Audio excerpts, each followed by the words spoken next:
ಸೆಟನ್ Sen microbiology ಪ್ರಾಕ್ಟಿಕಲಲ್ಲಿ ಇರುತ್ತೆ, ಅದು important. ಅದು 15 ಮಾರ್ಕ್ಸ್ಗೆ ನಿಯರ್ಲಿ 15 to 10 ಮಾರ್ಕ್ಸ್ ಅಂದರೆ ಒಂದೊಂದು ಪ್ರಾಕ್ಟಿಕಲಲ್ಲಿ ಅದು ಡಿಪೆಂಡ್, ಬೇರೆ ಟಾಪಿಕ್ಸ್ ಏನೇನಿದೆ ಅದ್ರ ಮೇಲೆ ಡಿಪೆಂಡ್ ಆಗುತ್ತೆ.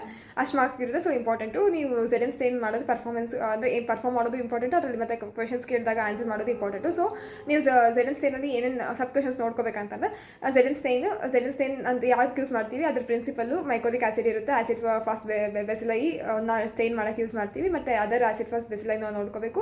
ಆಮೇಲೆ ಮಾಡಿಫಿಕೇಶನ್ಸ್ ಆಫ್ ಸೆಟನ್ ಸ್ಟೇನ್ ನೋಡ್ಕೋಬೇಕು. ಅದರಲ್ಲಿ ಮಾಡ್ರೆಂಟಾಗಿ ಆ್ಯಕ್ಟ್ ಮಾಡುತ್ತೆ ಅದನ್ನು ನೋಡ್ಕೋಬೇಕು. ಅದು ಬಿಟ್ಟು ಸೆಟನ್ ಸ್ಟೇನಲ್ಲಿ ಮತ್ತು ಅವರು ಟಿ ಬಿಗೆ ಹೋಗ್ಬಿಡ್ತಾರೆ. ಯಾಕಂದರೆ ಸೆಟನ್ stain most common acid fast bacilli mycobacterium tuberculosis. So T ಬಿಯಲ್ಲಿ ಸ್ಯಾಂಪಲ್ಸ್ ಹೆಂಗೆ ಕಲೆಕ್ಟ್ ಮಾಡ್ತೀರಾ, on spot, next day morning, ಮತ್ತು ಅದು RNTCP ಅಂದರೆ ಏನು, revise natural tuberculosis control programme, ಆ ಥರ ಎಲ್ಲ ಕ್ವೆಶನ್ಸ್ ಕೇಳ್ಬೋದು.